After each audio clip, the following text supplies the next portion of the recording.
¿Sabés qué jugador hubiese sido yo si no hubiese tomado cocaína? Va, le pegó Diego. ¡Gol de Boca! Maradona de penal. 2-2 Maradona. Come quello che si vede al San Paolo. Ed allora, auspicia il solito Giordano, Maradona regala a chi crede in lui la perla della giornata. Ahí lo tiene Maradona, lo marcan dos, pisa la pelota Maradona, arranca por la derecha el genio del fútbol mundial, y es el tercero a tocar para Borruchaga, siempre Maradona, genio, genio, genio, ta, ta, ta, ta, ta, ta, ta, y ¡gol! ¡Y gol! ¡Y gol! ¿Qué jugador nos perdimos? Que hubiese sido mucho más de lo que soy. Sí, te puedo asegurar que sí.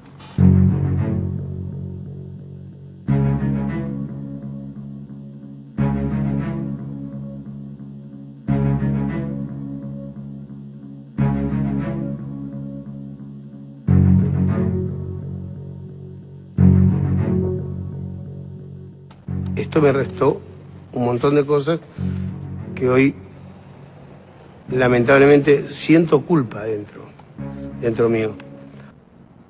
Yo sé las culpas que tengo. Al aire, nunca pensé que iba a dar esta noticia. Confirmado recién por Luis, sigo repasando algunos portales y la noticia dice que efectivamente murió Diego Armando Maradona a los 60 años de edad.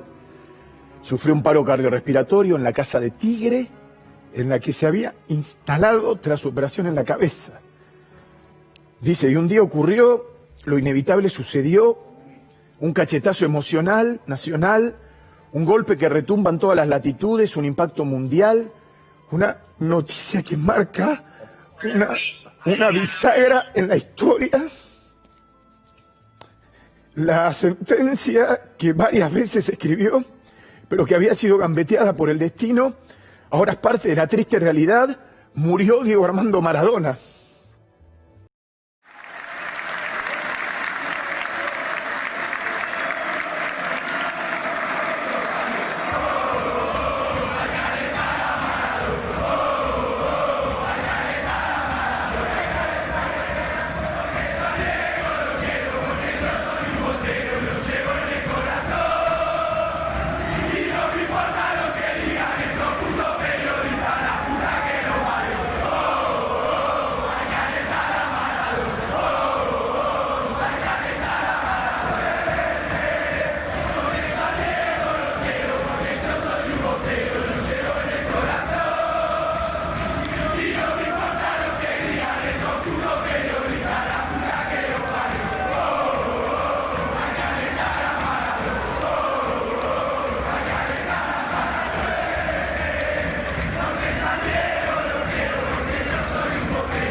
Fala galera, belezinha? Eu sou o Fábio, eu tô de volta aqui com um vídeo um tanto quanto diferente, como já deu pra perceber, né? Isso porque eu não podia deixar de prestar essa pequena homenagem ao maior personagem desse esporte que a gente tanto ama. Pode rolar a polêmica pra saber se ele foi melhor jogador que Pelé, Zico, Romário e por aí vai, mas maior personagem que ele não existe. Por conta disso eu preparei esse mini documentário, né, podemos dizer assim, sobre a história de Diego Armando Maradona, contando tudo desde a infância pobre lá na Argentina, passando pelas glórias por Boca, Barcelona e Nápoles, até a gente chegar no auge que é a Copa de 86. E aí o início do fim com os problemas com drogas, né, e as polêmicas dentro e fora de campo, até o triste capítulo final com sua morte no dia 25 de novembro. Então, sem enrolar mais, bora começar. Diego Armando Maradona nasceu em Lanús, uma província de Buenos Aires, lá na Argentina, no dia 30 de outubro de 1960. E logo aos 9 anos já mostrava muito talento com a bola nos pés, sendo considerada a criança mais popular da favela em que morava. Foi quando o mais novo craque argentino foi indicado por um amigo que havia acabado de ser aprovado nas bases do Argentino Júniors pro então técnico da categoria infantil do clube chamado Francis Cornejo, que acabou dando 10 pesos pro garoto e mandou avisar o Maradona que ele seria avaliado. E daí surgiu essa música da torcida do Boca, em homenagem a Dom Diego e também a essa quantia de 10 pesos.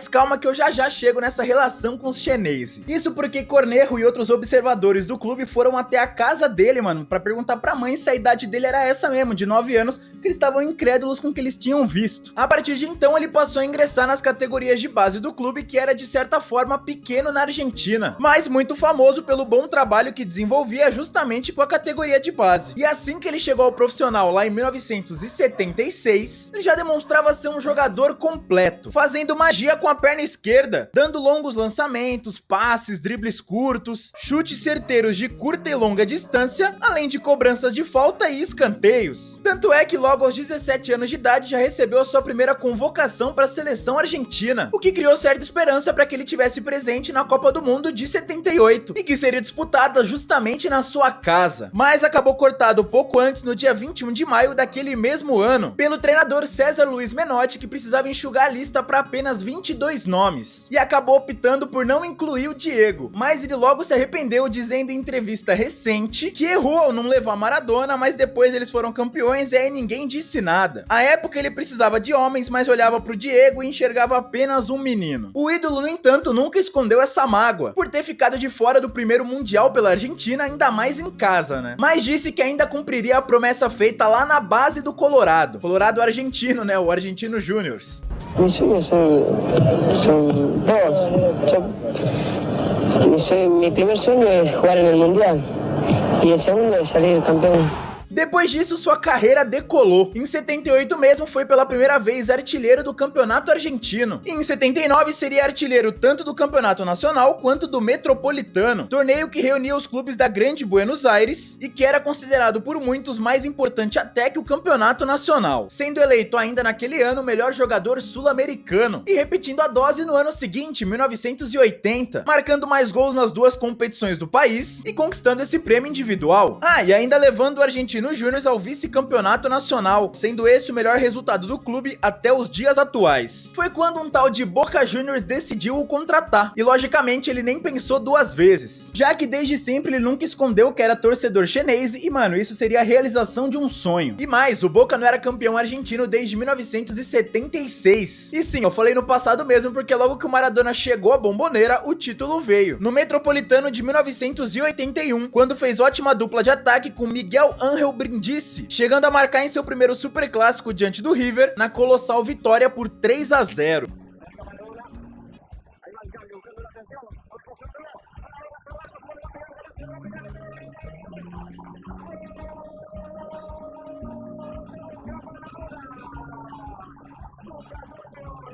Sendo que ele marcaria em todos os clássicos diante dos Milionários, duelo disputado em 81, fazendo sua última partida oficial pelo Boca Juniors diante do Vélez, onde acabou suspenso depois de revidar uma entrada dura do adversário e foi então vendido ao Barcelona pouco antes da Copa do Mundo de 1982, em uma transferência recorde para a época, né, de 7 milhões de dólares. Coincidência ou não, sem o seu grande astro, o Boca só voltaria a ser campeão argentino 11 anos mais tarde. Já na Espanha, Diego chegava a um clube que buscava um sucessor à altura de uma tal lenda holandesa Johan Cruyff, que fez história nos culés entre 1973 e 1978. Pois é, acredite, o Barcelona não era campeão espanhol desde 1974, quando Maradona chegou. Até por isso ele era tido como um messias pelos torcedores. E lá, apesar de as atuações não serem tão espetaculares quanto se era esperado, ele conseguiu encantar a Catalunha, mesmo driblando alguns problemas extra-campo, como a hepatite que acabou contraindo e uma grave lesão no tornozelo esquerdo, fazendo história justamente diante do maior rival do Barça, o Real Madrid, em plena final da Copa do Rei de 82-83, marcando nos dois jogos da decisão e sendo aplaudido de pé pela torcida do arquirrival, após empate por 2-2 em pleno estádio Santiago Bernabéu. Segundo tiempo.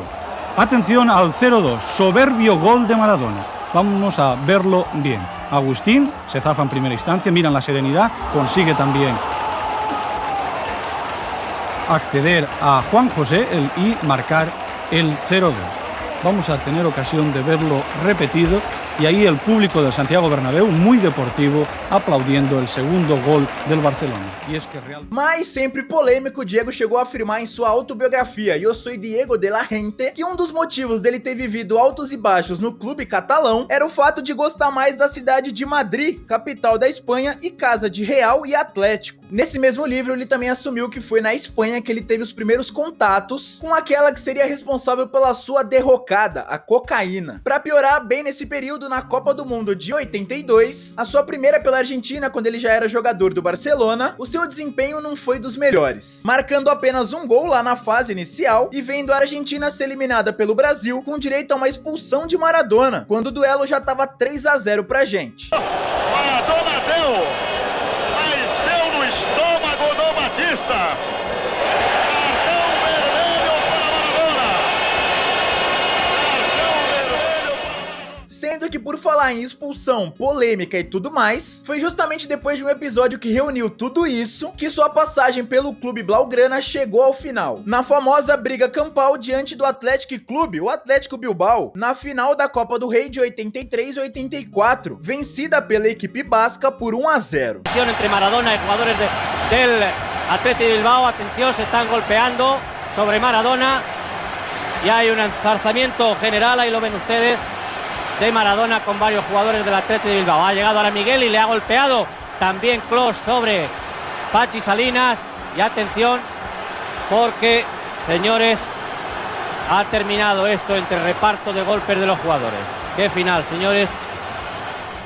É verdade que ele foi caçado dentro de campo, mano, o jogo inteiro. Só que aí o argentino, depois da briga, acabou suspenso. E com isso foi negociado com o então modesto Napoli da Itália. Na Espanha, pelo Barça, ele saiu com 38 gols marcados em 58 partidas, com 3 taças conquistadas também. A Copa do Rei, a Copa da Liga Espanhola, que foi extinta e tudo mais, e também a Supercopa da Espanha. Sabe aquela famosa pergunta sobre quem é melhor, Maradona ou Pelé? Então, ao menos em 2 lugares do mundo, a resposta é o argentino, sem sombra de dúvidas. Um é o seu próprio país natal e o outro é a cidade de Nápoles, lá no sul da Itália. Afinal, sua passagem marcante pelo Napoli na década de 80 o imortalizou não só como o maior ídolo da história do clube, mas também como um ídolo na cidade italiana. Ele chegava ao país italiano onde estavam as maiores estrelas do futebol mundial, como Zico, Sócrates, Falcão, Platini, Mataus, Van Basten, Baggio, e logo depois ele já ter se firmado por lá, aconteceu a Copa do Mundo lá no México em 86. E foi aí que tudo mudou, até os que duvidavam de seu futebol passaram a venerar o Dios argentino. Na competição, Maradona participou de 10 dos 14 gols marcados pela seleção, sendo muito importante na classificação da fase de grupos e fundamental a partir do mata-mata, principalmente no duelo contra a Inglaterra. E aqui vale uma pequena contextualização, porque anos antes, em 1982, rolou a famosa Guerra das Malvinas entre ingleses e argentinos pela disputa das Ilhas Malvinas, que terminou com vitória britânica e uma puta de uma crise no país sul-americano. E foi bem nesse jogo, válido pelas quartas de final, que Maradona foi do céu ao inferno, de vilão a herói, e escreveu seu nome definitivamente na história do futebol. Primeiro marcando o polêmico gol da mão de Deus, né, logo aos 5 minutos do segundo tempo, e depois calando todos os críticos com o famoso gol do século, logo na sequência.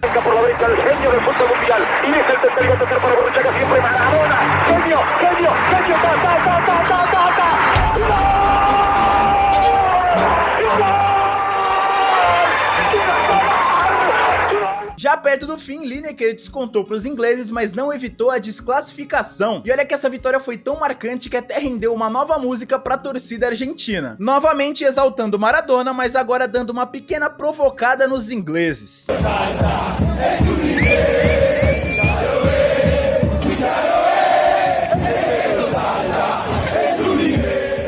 Depois os hermanos ainda bateram a seleção da Bélgica por 2-0 na fase semifinal com 2 gols de Dieguito e ainda faturaram a taça sobre a Alemanha Ocidental, vencendo por 3-2, com o camisa 10 sendo novamente decisivo. De volta ao Napoli já como campeão do mundo, o baixinho fez história. E como eu disse, em uma época em que o futebol italiano reunia os maiores craques. Só pra vocês terem noção, tanto o Juventus quanto o Milan tiveram seus maiores times da história respectivamente nessa época. E aí, quem foi o campeão? Isso mesmo, o Napoli de Maradona, faturando 2 escudetos italianos, os únicos de sua história, nas temporadas 86-87 e 89-90, além da única taça internacional do clube, a Copa UEFA de 89. Calcio di punizione, piede sulla palla, Spezia, parte il tiro, rete! Maradona ha segnato, magnifico calcio di punizione. Feitos que levaram Maradona a ser considerado um deus em Nápoles, onde sua idolatria se tornou meio que equivalente ao amor dos italianos pelo próprio país, como ficou evidente na Copa do Mundo de 90, agora disputada em solo italiano, que viu os argentinos penarem para passar na fase inicial atrás de Camarões e Romênia, mas que cresceram no mata-mata passando por Brasil e Iugoslávia. Aí o desconsolo do Tafarel. Veja aí o gol de novo. Até encarar a própria Itália nas semis, com o duelo sendo disputado no então estádio São Paulo, casa do Napoli, que viu a torcida da casa se dividir em torcer pelo país ou pelo maior ídolo. Fato é que foi a Argentina, com o maior apoio dos napolitanos, quem levou a melhor e avançou nas penalidades. O racha entre os italianos foi tão grande que os locais, exceto os de Nápoles, torceram para a Alemanha na finalíssima e chegaram a vaiar o hino argentino, deixando Diego um pouco irritado.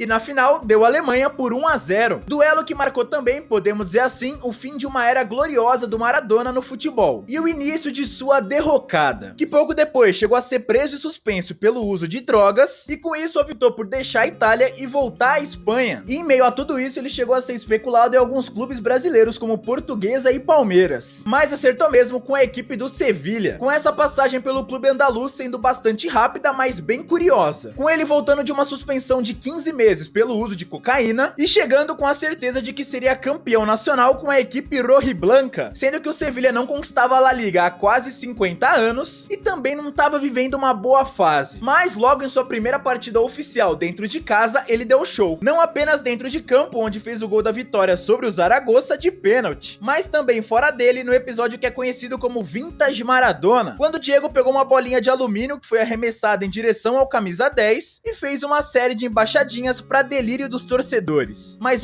nem tudo foi positivo nessa relação, com alguns atritos entre ele e a diretoria por conta das convocações para a seleção argentina, que se preparava para a Copa do Mundo de 1994, bem quando Maradona voltava a emagrecer e joga bem com a camisa do Sevilha. Ainda assim, ele fez 26 jogos pelo clube espanhol e anotou 5 gols, mas não conseguiu cumprir a promessa feita no desembarque, a da conquista do título pelo rojiblanco. Com isso, retornou à Argentina em busca de paz e tranquilidade para focar no Mundial que vinha pela frente. E para isso assinou com o Newell's Old Boys, onde acabou atuando em apenas 4 partidas oficiais, tendo essa sua passagem interrompida devido às lesões. Só que mesmo com todos esses problemas, Maradona atendeu ao fervor popular e decidiu defender a seleção argentina em mais uma Copa, a de 94, nos Estados Unidos, onde também foi do céu ao inferno, mas agora na direção oposta à do Mundial de 86, começando bem, marcando um belíssimo gol na estreia. Tiró, gol! ¡Gol!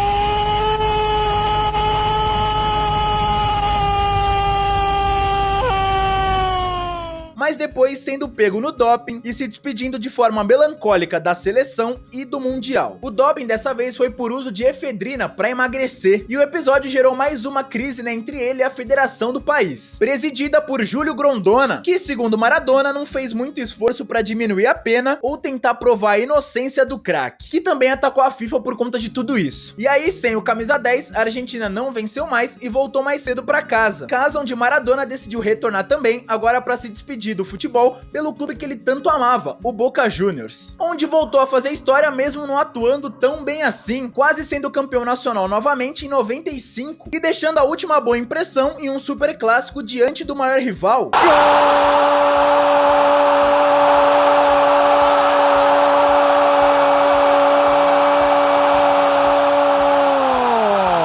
Em que os chineses golearam por 4-1 e viram Maradona e Canidia protagonizarem essa cena emblemática.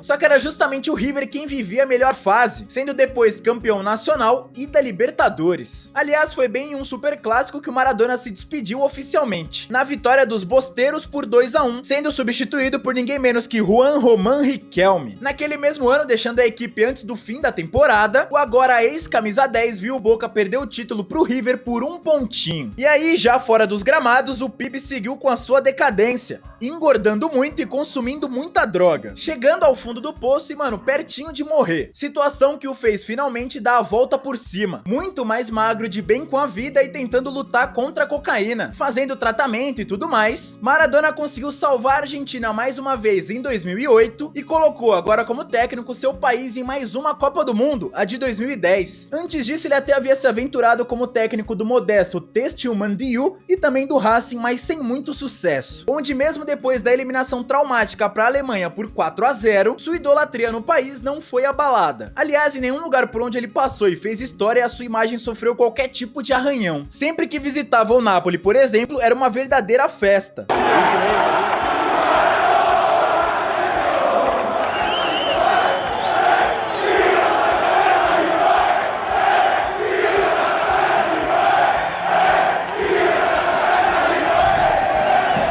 Sem falar na última conquista do Boca, em que o Maradona teve papel fundamental, mesmo no banco de reservas do adversário. Na ocasião, o Gimnasia La Plata, comandado pelo PIB, que encarou o Xeneize na Bombonera bem na rodada final, e a torcida o recebeu dessa forma aí.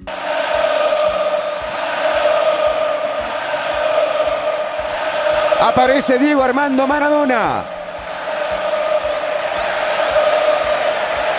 Emocionante.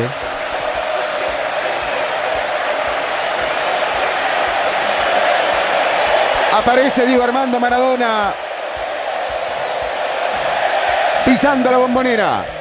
Depois o Boca venceu, o River perdeu e os Xeneize foram campeões. Só que ali já dava pra perceber que a sua saúde já não tava mais a mesma, e Diego voltou a sofrer com internações e problemas mais graves. Algo que já havia acontecido em 2000, 2004 e mais recentemente em 2018, quando teve que ser internado às pressas. Só que em novembro de 2020, pouco depois de completar 60 anos, quando se submeteu a uma cirurgia para retirar um edema na cabeça, muitos repararam que era algo mais sério. Tanto é que os argentinos foram ao hospital e comemoraram como se fosse um gol quando o médico anunciou que Maradona estava bem e que a cirurgia havia sido um sucesso.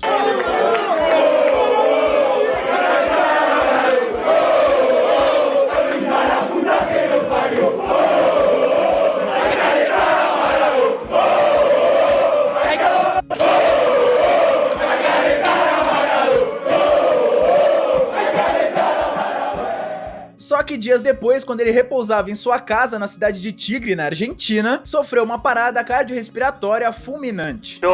Sí. Quiero que entiendan todos ustedes, los oyentes, absolutamente todo el mundo, ¿no? Pero a mí me dicen que Diego no resistió. Ojo. A mí me dicen que Diego no resistió. Bueno, es muy fuerte. Es un impacto terrible, la información es pesada. La información es... nada, la noticia es esta, que murió Diego,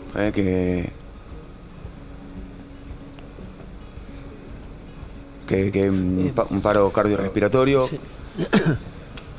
Tremendo. De verdad, tremendo. Yo, francamente, no sé, es como que cuando uno no quiere creer, y como hemos vivido ya estas situaciones otras veces. Eu sei que no vídeo faltou falar mais da relação dele com o Brasil e os jogadores brasileiros mais especificamente, como o Careca, que ele era muito amigo, tendo o atacante do Napoli como seu principal parceiro no futebol, além do baixinho Romário, que ele gostava bastante, ele tinha Rivelino como grande ídolo e por aí vai. Isso sem falar que ele se encantou por Denner, em um amistoso disputado em 94 contra o Vasco, quando ele ainda atuava pelo Newell's. Mano, é como diz o antropólogo Pablo Alabarces, os brasileiros amam odiar os argentinos e os argentinos odeiam amar a gente. gente. Ainda mais Maradona, né, que pros nossos vizinhos é apenas Diego, que difere de muitos outros craques argentinos, que são mais conhecidos pelos sobrenomes, tipo Messi, Canidia, Tevez, Di Maria, Agüero e por aí vai. Por isso, vai em paz, Diego, o futebol é que agradece.